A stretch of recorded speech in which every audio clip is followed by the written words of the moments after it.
So why have seafarers talked about a boat like a woman?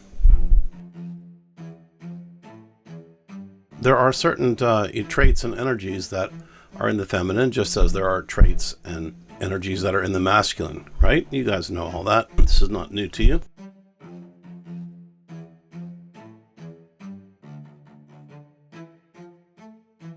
So what are those energies?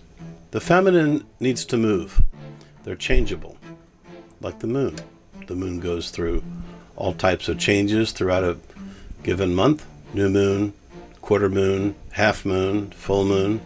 It's changeable. And that's what that feminine energy is. It's changeable, but because everything does change in life, there's nothing that stays the same. Everything ends. All things pass. You can work all your life to build something, and in the end, it goes away, doesn't it? That's the feminine. It changes, like the moon, like the sea. And it changes because there's movement. One day it's stormy. One day it's sunny. The next day it's sunny but cloudy. It's ever changing.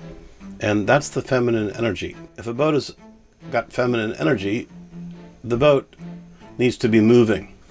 Movement, right? The dance of life. How many men like to dance? Not many.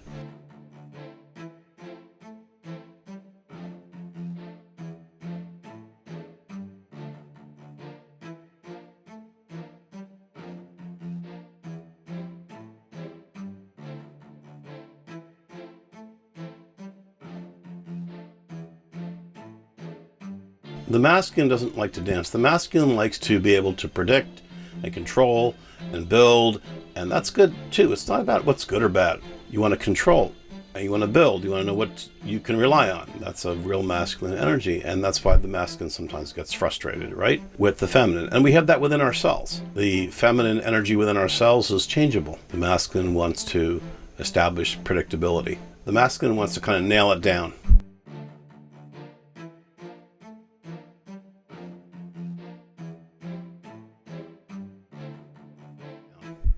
But the feminine cannot be nailed down. The feminine is changeable, and you have to love that.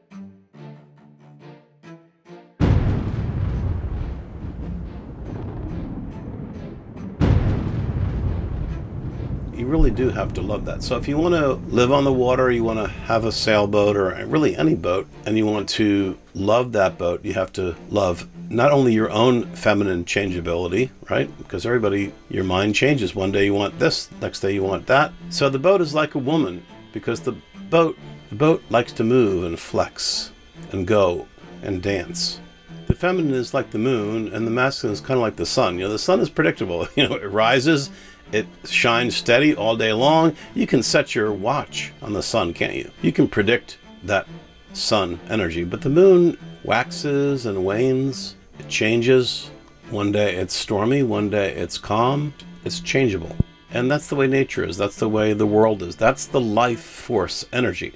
The masculine is also really important because the masculine is fixed. And if you're not sure what I mean about these energies, just take a look in the natural, so in the spiritual. So as I look at the boat, it's kind of like looking at a woman. The boat changes. The boat doesn't like to stay, doesn't like to be dry, doesn't like to be fixed. The masculine loves that. It's like, now I got you. I've captured you. I've taken you out of your flow. And now I'm going to fix you. I'm going to control you. That's what the masculine does to the feminine. And that's what we do within our own selves. Isn't that true? Think about it. If all of us have masculine and feminine energies, if the feminine is changeable, it's like our mind. It changes. One day it feels this, the next day it feels that. And we don't like that. We like to kind of know what to expect. So it's important to love the feminine. If you want to love your boat, you want to be able to love the feminine, and that's the feminine within you.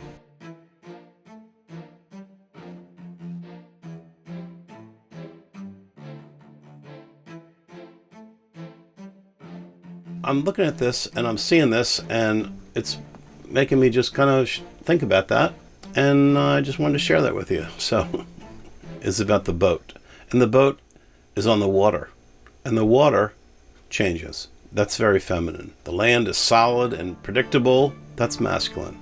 We have both in us. The masculine has tried to control the feminine. We all know that.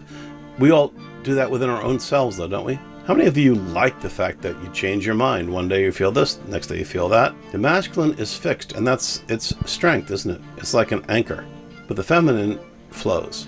So we need both, right? The masculine and the feminine. Both are good. It says in Genesis that God made them in his image, male and female. So God is male and God is female. Now, most of us who are coming from that Western religious culture think of God more as a male, don't we? But in the book of Isaiah, God is expressed as a female, as a mother, who says, like a mother hen, I want to gather you up and care for you. That's kind of alien to the masculine mind. And I was hesitant about sharing some of this stuff. So beyond the masculine and the feminine, what is the source behind all that? That leads us to the question, why are you doing what you're doing? And I know for me, I can't speak for you, but for me, love really is my aim. And sometimes I want to establish love by controlling and making things good for those that I love, my family, my children, my wife, and you guys too, those of you who I actually know, obviously. But the feminine fluctuates. And in order to love the feminine, you don't need to nail it down because it's changeable. It's on the ocean. Nature is changeable. The phases of the moon changes every single day. There's a change. The sun doesn't really change, does it? Predictable. That's good. You need both. The sun by day, the moon by night.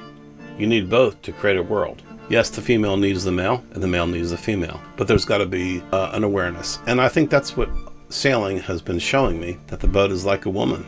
Accept my changeability. Let me change. Let me flow. Let me dance. How many men like to dance? Dance is not like a male thing. It's a feminine energy to dance, to change, to be variable. So I just want to share that.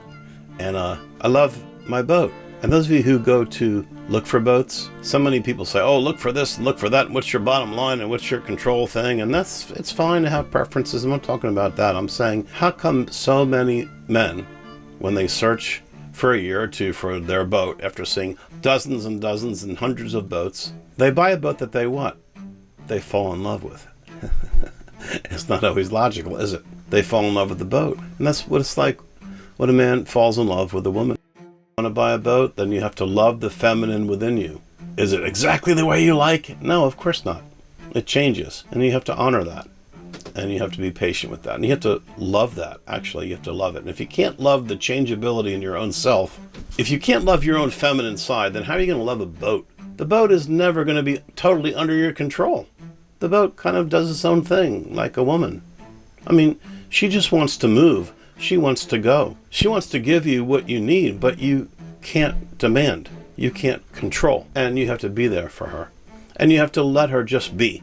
But if you don't let your own self be, meaning if you don't let your mind, which is changeable, if you hate that about yourself, then how are you going to like the energy of the feminine, which by its very nature is changeable? Can you embrace the changeable? That's one of the things that this little sailboat has been teaching me. And I'm not saying I've learned that lesson, but love is my aim, and Yab Yum has taught me a lot. And it's interesting that even the name Yab Yum, it really means male and female. And God is male and female. So it's divine masculine, divine feminine, and you put the two together. Hey, what happens when the masculine and the feminine come together in love?